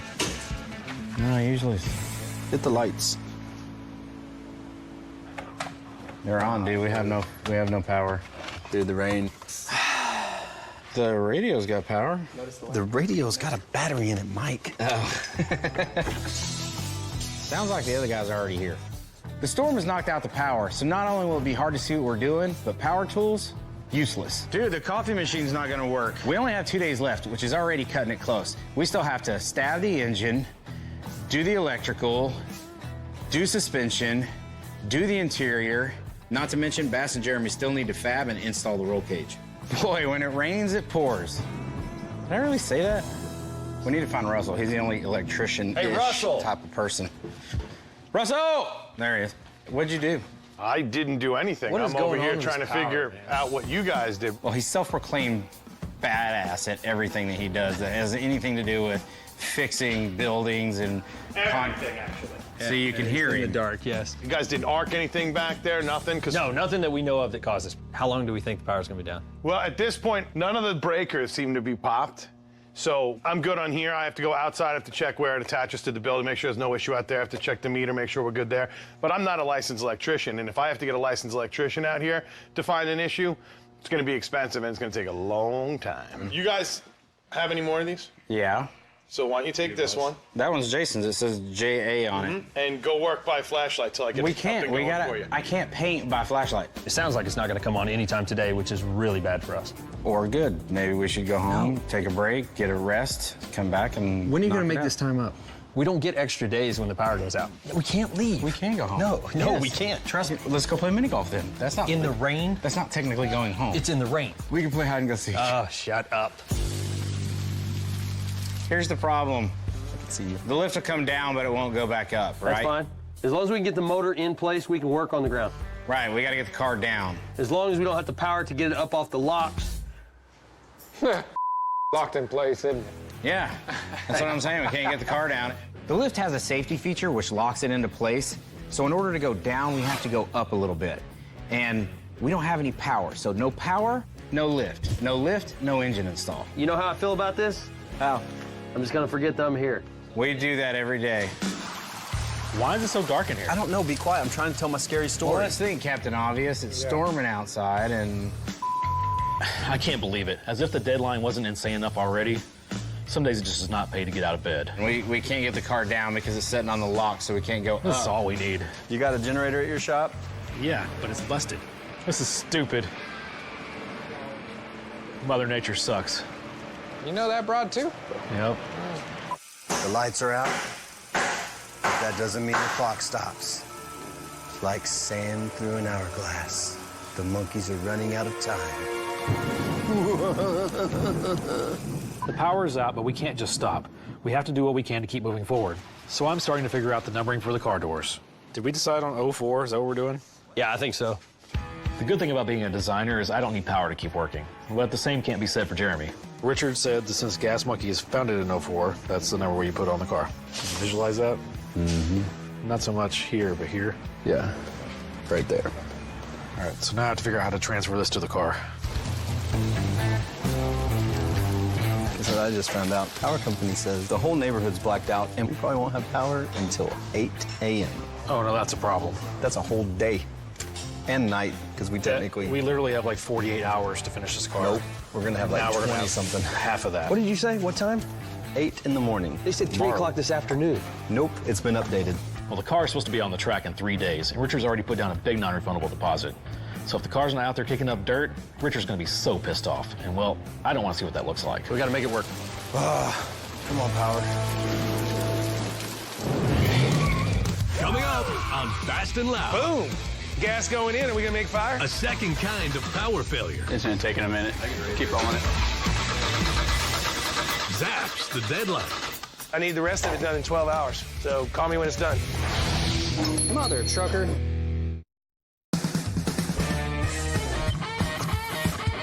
Scary. It's a big old piece of expensive tube. Yeah, they got more.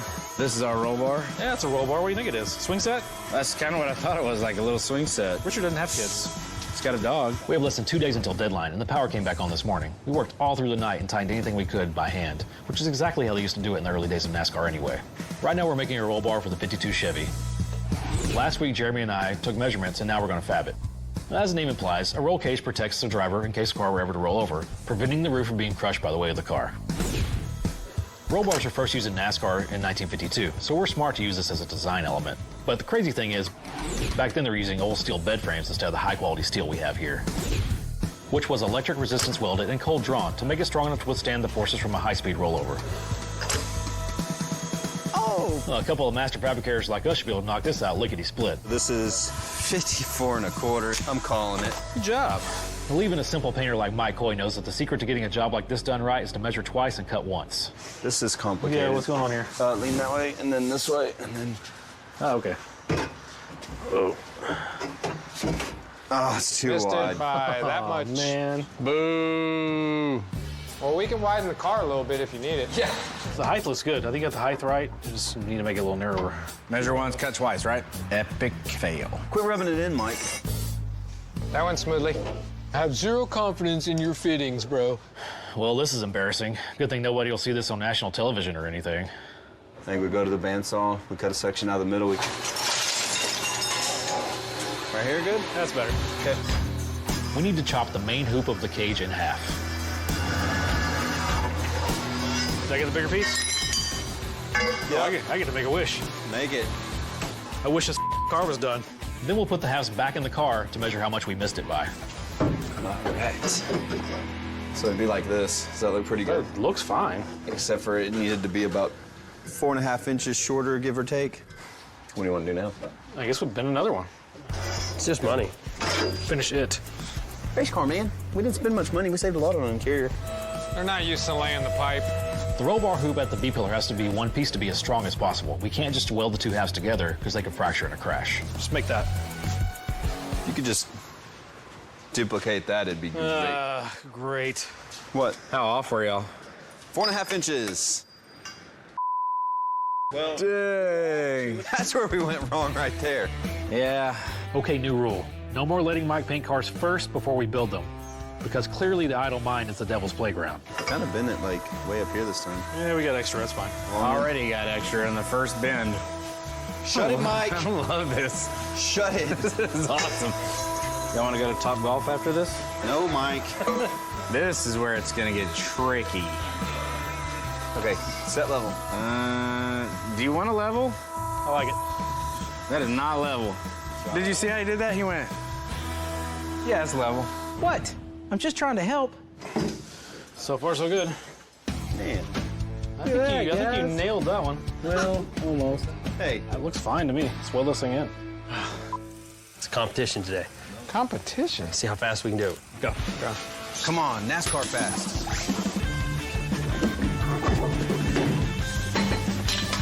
I got a bad thread. Tony, you don't have battery swap? Oh, you cheater!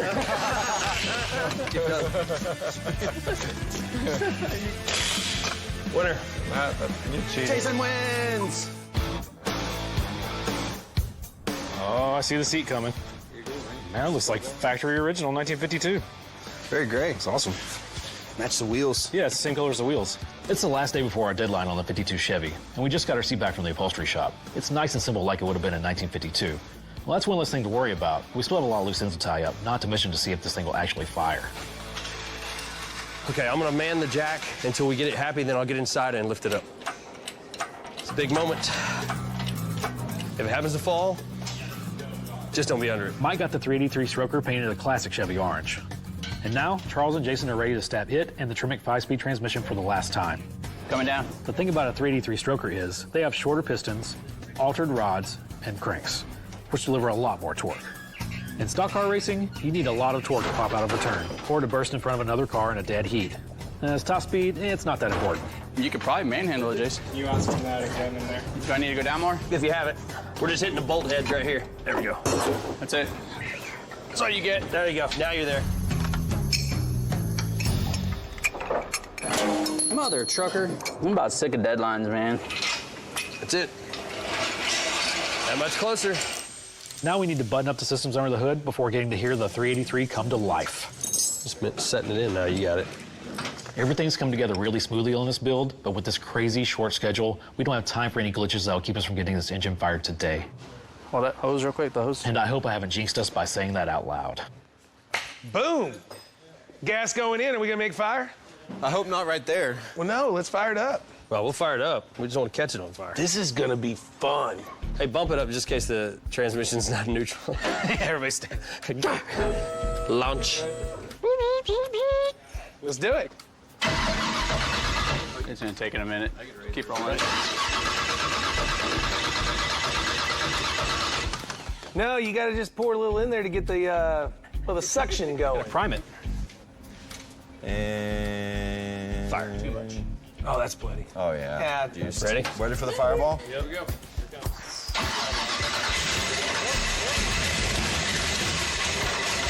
You got oil pressure now. Close. For some reason, I don't feel like this is as exciting as it's supposed to be. Go ahead. Oh, back.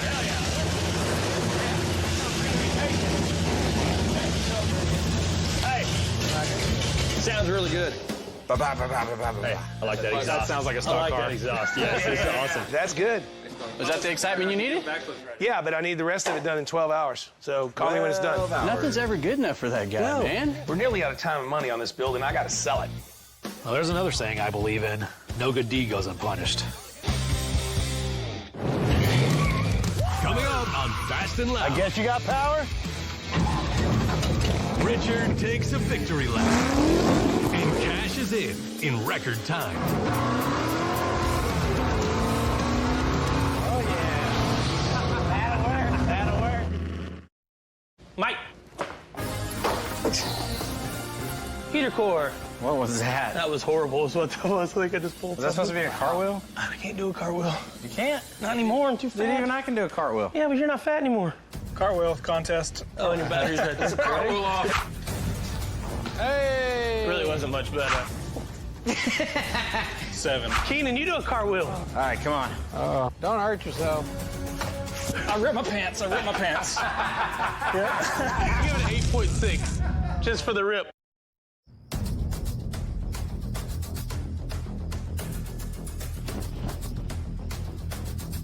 Good evening, race fans. Welcome to the kickoff of the 1952 race season here at Cannondale Speedway. Be sure to visit our concession stands for a snack and your favorite beverage, and settle in for an action-packed night of racing. All eyes tonight are on the number 4 car, the 1952 Chevy Coupe, built by Gas Monkey Garage and driven by Richard Rawlings. I guess you got power?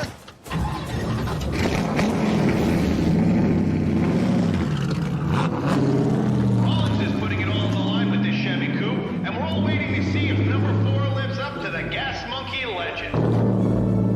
The pack is approaching the starting line, and they're off and racing.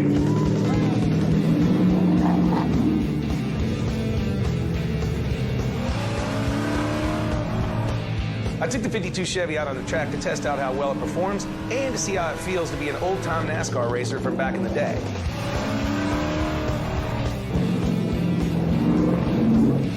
If you're gonna jump into NASCAR like I did, you gotta pay tribute to your roots. And if you wanna know where you're headed, you gotta know where you came from. And it's Richard Rawlings in the Gas Monkey Chevrolet for the win!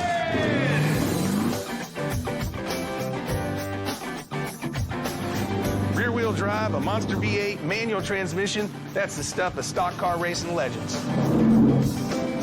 I wanted to build a badass old-school racer for a while, and now seeing it on the track, I know it was the right decision to build this car into one. Building any kind of race car, you need power, handling, and braking. When it came to the motor, we needed a lot of power and bulletproof reliability. Here we go. Going up. So we went with a 383 Chevy small block stroker, turning out more than 400 horses. Aw, snap. It's coupled to a new 5-speed transmission to put all that power to the ground and get out of the corners with no hesitation. Holly hooked us up. To squeeze every bit of power out of that small block, we turned to Holly for the carb, fuel pump, headers, and everything else we needed to make that car perform like we asked. Of course, with a lot of horsepower, you need a lot of stopping power. There's no one better than the team at Willwood, and they came through with a killer set of brakes. You can't win without the right handling, so we didn't hold back on building the suspension. We went with Ride-Tech coilovers, coupled with an independent suspension from Jimenez Brothers Customs. This thing handles like it's on rails. Ain't nothing like a good rear end, and the Dutchman's rear axle with extreme duty wheel bearings was the perfect fit. Holy cow. One thing we proved tonight out here is there's nothing more fun than driving a high-powered manual V8. Chalk this one up as a victory for Gas Monkey Garage. Now we just gotta sell it.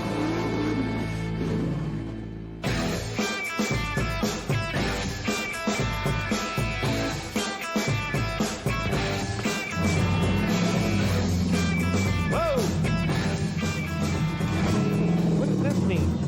I'm trying to help direct. I still don't understand why we need another car in here for sale. Because I just posted an ad for it on the interwebs, and it's got a ton of views already, Daphne, and... Well, because we got the room for it, we might as well have cars in here. After a killer test drive at the dirt track, I had Coy dust off the 52 Chevy so we could feature it over in the merch shop. You see, as soon as the monkeys finished building it, I put it up on the Gas Monkey website, and a few people already want to come by and check it out. You're a fine valet, sir. Thank you. Excuse me. It's not straight. Daphne's giving me a hard time because it's the third car in here, and I'm like, well, we sell cars. Yeah. So this is for sale? Hey, sir, Richard. Yeah. We just finished building this, so I just brought it in here, but it is for sale. I'd like to have business some fun. coupe? It is a business coupe. My dad had a 52 business no coupe. kidding. Yeah. Right on. Coy just set the parking brake, and already we got ourselves a little looky-loo. So, Daphne, you just leave the marketing to your little brother. Well, this is all original paint, except for we clear-coated the outside, and so we kind of made it reminiscent of, a stock car, a NASCAR-type vehicle from the late 50s. It's got a pretty badass little beefed-up small block in it. My name's Domingo, and I'm from Goulbus, Texas. I remember my dad had a business coupe, 52 model, same year as what I'm looking at now. It was an old rust bucket. He would buy stuff back in the day, redo it, and I've always wanted a business coupe. We would have normally done a single seat, but I figured anybody that's going to have fun with it's going to want to take somebody with them. Doors sound good. Yeah. You mind if we take a test drive? All right, let's take it for a ride.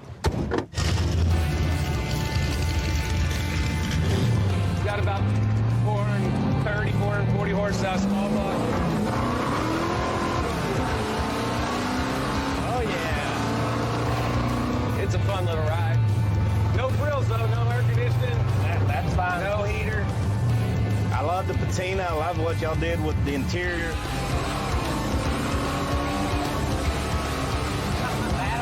That'll work right there. Yeah, it's a fun little ride.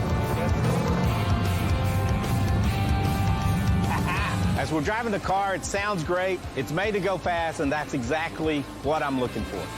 I was kind of hoping to get about 30 grand for it. I mean, every single nut and bolt's brand new. I was thinking around 20. So I bought this car for $1,800, and I put $12,000 into it, and that brought us up for a lot of power and a lot of good braking, but you're getting a period-correct car. So whoever buys it, they're gonna love the blend. I mean, I know you got money in it. Yeah, but I mean, I need to make a little bit of money. It is just plenty wicked. How about 27.5? 22.5. Man, Domingo's really not coming up on his number much, but I gotta close this deal.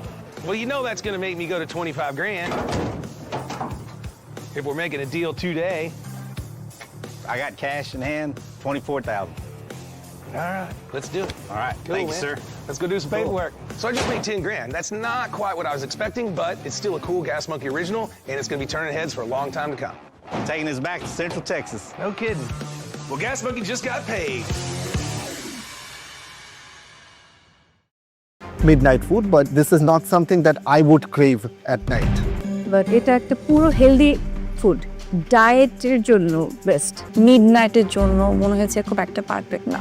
নওগাঁর জুয়াইরিয়া, দ্রুত চলে আসুন।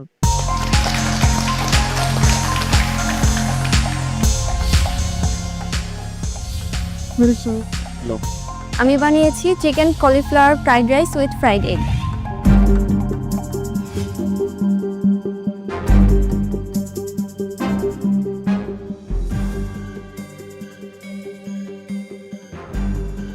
জুয়ারিয়া আপনার যে ইনগ্রেডিয়েন্টগুলো খুবই চমৎকার, খুবই healthy, খুবই নিউট্রিশিয়াস।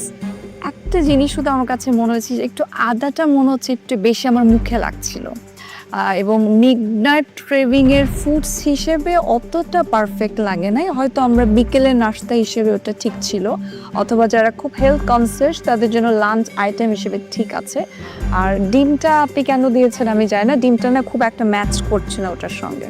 বাট ওভারঅল আমি যদি ক্যালোরির কথা চিন্তা করি, ক্যালোরি ঠিক আছে, আমাদের যতটুকু টার্গেট ছিল ওটা আপনি মনে হয় অতটুকুর মধ্যেই রেখেছেন। আমরা যদি নিউট্রিশিয়াস খাবার হিসেবে চিন্তা করি ওই জায়গাটা ঠিক আছে, তবে টেস্টের দিক থেকে মনে হয়েছে এবং আইটেম হিসেবে মিডনাইটের জন্য মনে হয়েছে খুব একটা পারফেক্ট না, আদারওয়াইজ ইটস ওকে। দেখতে প্রথম বোলটা যখন আসলো আমার কাছে বেশ ভালো লেগেছে, কিন্তু আমি যখন একটা বাইট নিলাম আমার তখন ক্রেভিং চলে গেল। Thank you. I understand this is a midnight food, but this is not something that I would crave at night. Presentation tao, it's not up to the mark. Eta dekhe amar kache appetizing mone hocche na. It looks healthy, but not appetizing. পুরোটাই আপনার একদম ভেজিটেবলের মধ্যেই করেছেন আপনি। একটু একটু ছোটো ছোটো করে চিকেন আছে, চিকেনের বাইটটা কম করছে, বাট এটা একটা পুরো হেলদি ফুড, ডায়েটের জন্য বেস্ট। মিডনাইট ক্রেভিংয়ের জন্য আমরা খুব একটা হেলদি ফুড খাই না, বাট আপনি ক্যালোরি কাউন্ট করে যদি হিসাব করেন যে ঠিক আছে আমার এই ক্যালোরির মধ্যে এটা আসে যায়, then it's perfect. Caustic and calorie count ঠিক আছে, please. Thank you Juairia.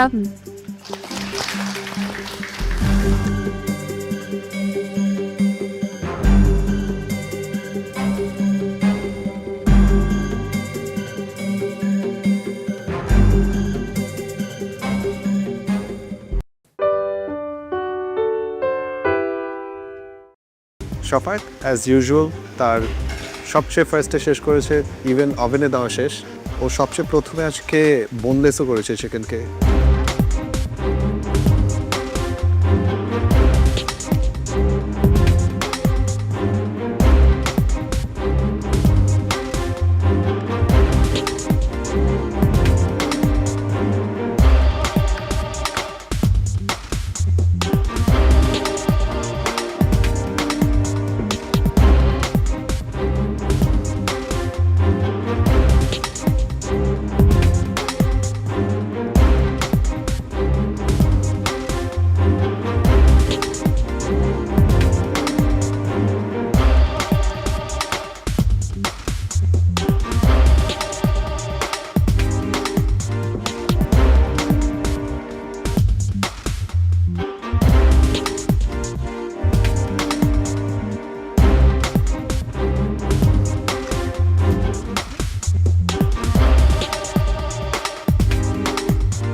Participants, আপনাদের প্রথম 30 মিনিট শেষ হয়ে গেছে আর বাকি আছে 1.5 ঘন্টা।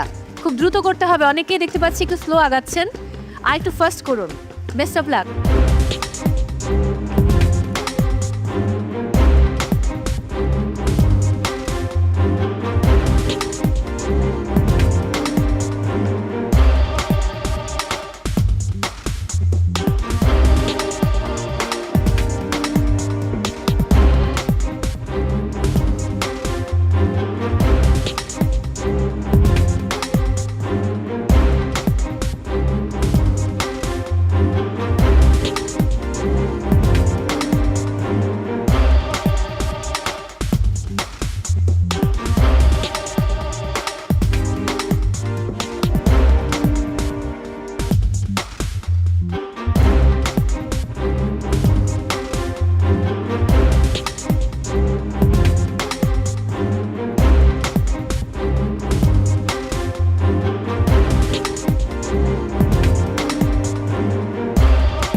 দেখলেন শেফ?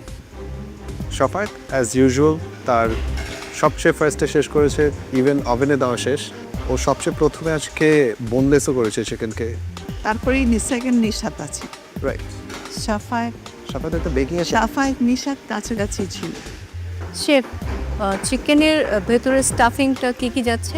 স্টাফিংটা আমি এক একজনের একইভাবে লিখলাম। আলু ছিল, পেঁয়াজ ছিল, এটা কমপ্লিটলি ওদের চয়েস কি দিচ্ছে। চিকেন চাইলে অনেকে মানে এর আগে যা খেয়েছিলাম চিকেনের ভেতরে আবার হয়তো একটু ছোট ছোট করে চিকেন রোস্টেড ভেজিটেবলটা চিকেনের ভিতরেই করে, যেটা একটা ভালো কনসেপ্ট।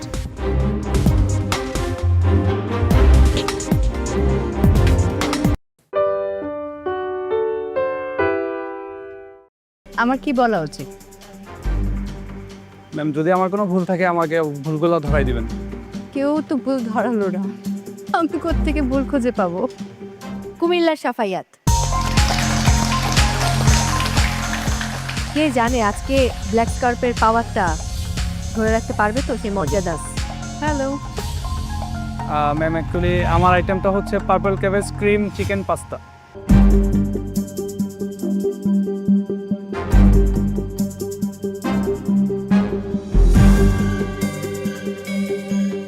সাফায়েত, আপনার ফুডটা আমি টেস্ট করলাম, আমার কাছে টেস্টের দিক থেকে চমৎকার লেগেছে।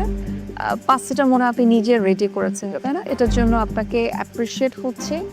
একটু আরেকটু সফট হলে মনে হয় আরেকটু মুখরোচক হতো, আরেকটু মানে বাইটে খুব মজা লাগতো, বাট ওভারঅল টেস্টের দিক থেকে আমার কাছে দারুণ লেগেছে। Thank you so much. আমার কাছে খেতে ভালো লেগেছে, প্রেজেন্টেশনটা খুবই ভালো। তবে আমি পাস্তার যেটা বলবো যে এটা যদি আরেকটু বয়েল হতো, সফট হতো, ভালো লাগতো, বাট ভালো ছিল, সব কিছু মিলিয়ে ভালো। Thank you so much. পাস্তাটা কি আপনি ইচ্ছা করে এই টেক্সচার রেখেছেন? সে প্রথমত আমার পাস্তা প্ল্যানিং ছিল, মেন্টরের সাথে আমি এটা নিয়ে কথা বলেছি। তো ওইখানে আমি ভাবছিলাম যে পাস্তা হতে বা থাকবে আমার কাছে। আমি যেহেতু পাস্তাটা পাই নাই, ম্যাম হচ্ছে আমি নিজেই এটা প্রিপারেশন মানে নিজে রেডি করার চিন্তা করেছি। আর পরবর্তীতে আসলে টেক্সচারের যে ইয়েটা সেটা হচ্ছে আমরা পাস্তা মেনলি আলদান্তে বেশি নেই, তো আমি ওইটা রাখার চেষ্টা করেছি। 1 hour ভিতরে to make a pasta by yourself and to make it healthy and এত delicious, hats off to you. Thank you so Good job. Costing ঠিক আছে, আই উইশ আপনি ক্যালোরি কাউন্টটা প্রপারভাবে আমাকে দিতেন, তাহলে আজকে আপনার ফুল মার্ক হয়ে যেত। আমার কি বলা উচিত? ম্যাম যদি আমার কোনো ভুল থাকে আমাকে ভুলগুলো ধরাই দিবেন। কেউ তো ভুল ধরালো না, আমি কোত্থেকে ভুল খুঁজে পাবো? এত মজার, ডেলিশিয়াস। Thank you ma'am. খুবই ভালো। Thank you so much. Thank you Safaiyat. Thank you. Thank you so much. Thank you, cut it up.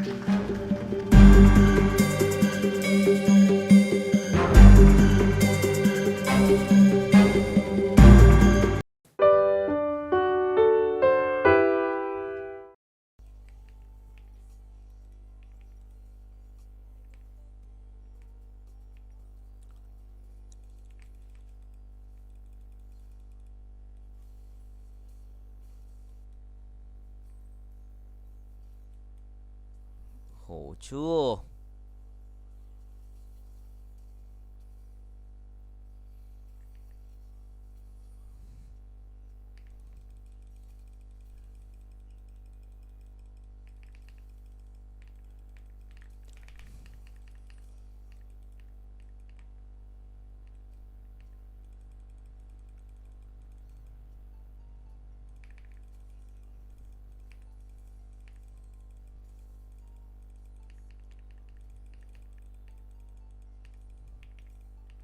Okay, nice shot.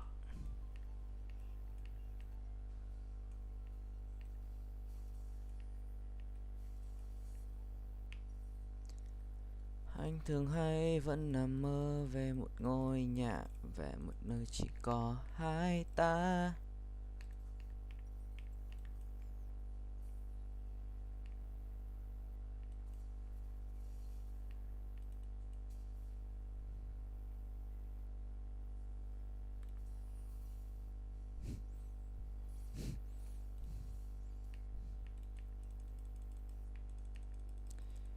Chỉ có như ta... Ok. Pop, pop, pop, pop, pop. Ok.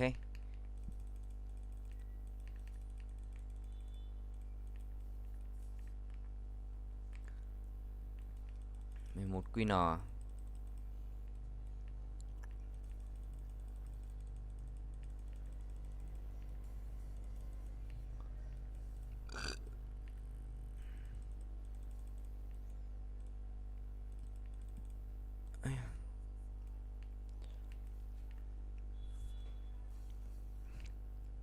Michelin Boy. Hay là có tên kinh ấy.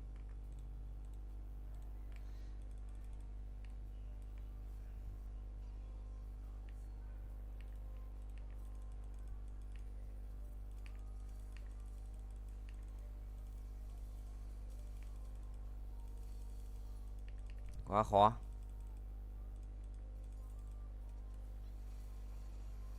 Lại làm cái gì đấy vậy?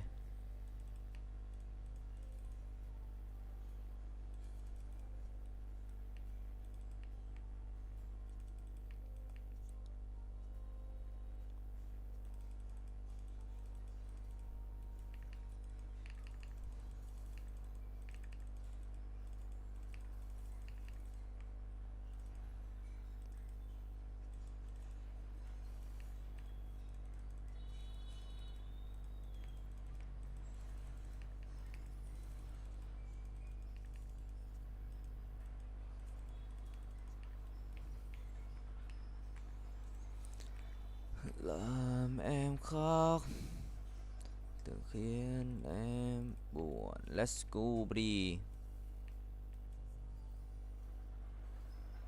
Not very so stupid.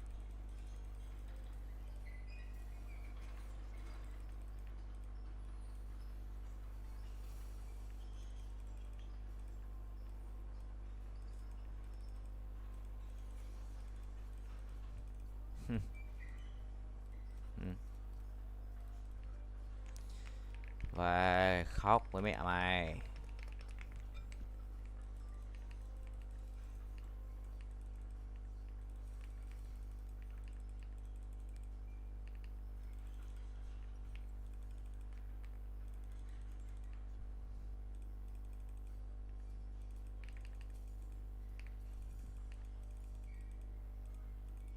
Ngon, tốt rồi đấy ạ.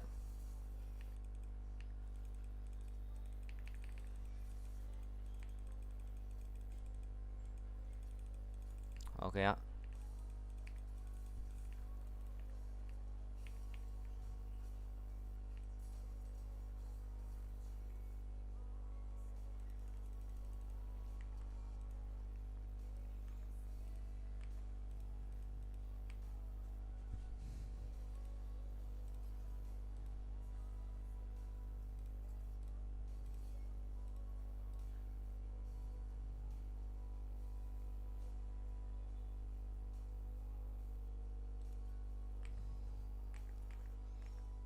Cười bỏ tên gì? Cười bỏ tên gì? Broso noob.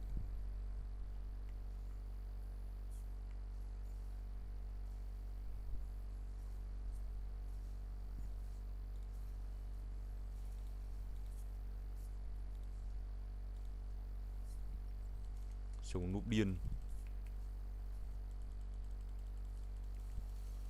Ô bre.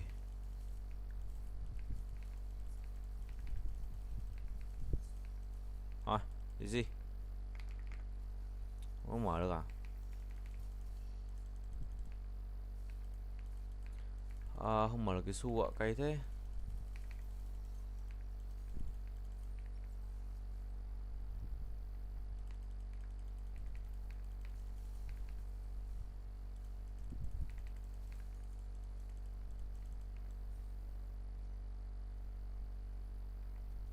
Kinh, ảnh khôn, ảnh khôn.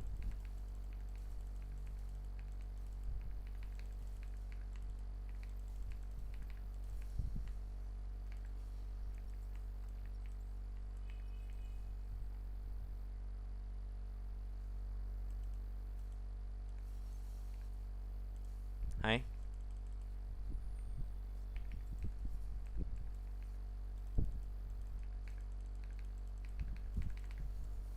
Xong bắn mỗi thằng cái chết.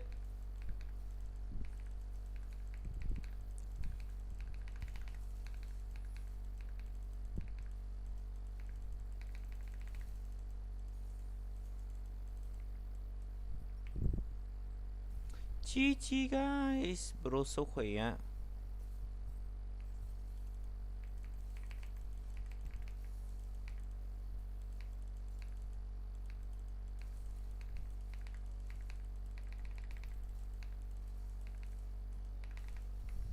Ngu.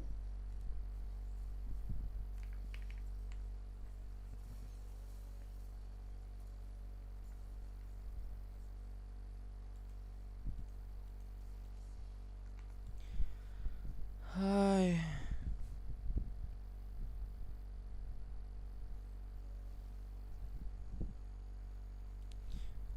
Ôi dồi ôi.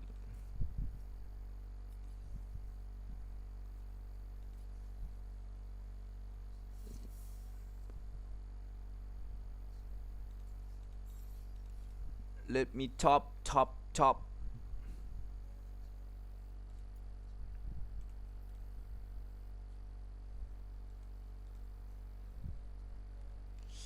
Nhận một cái này đi. Nhau lúc mai sau, có phải ngay lúc đầu anh vội chẳng chọn em đâu.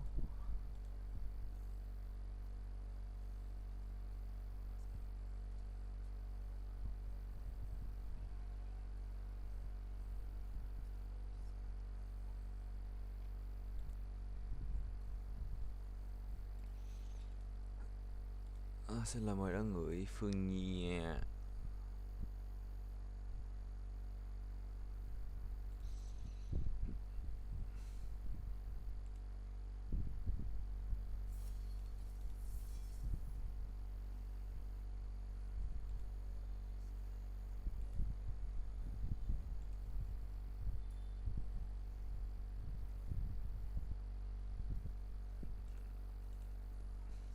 Không hứng thú.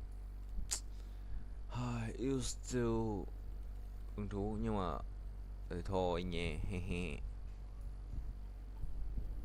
Con gái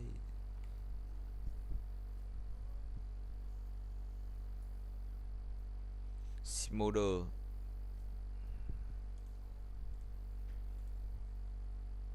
Thắng hay thua xem nào. Thắng à? Ai à, kinh.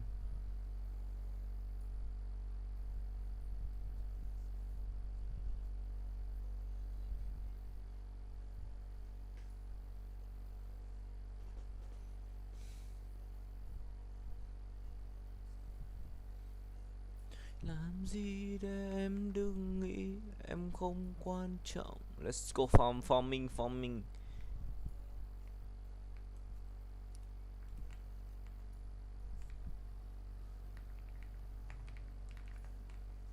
Chả nói lời.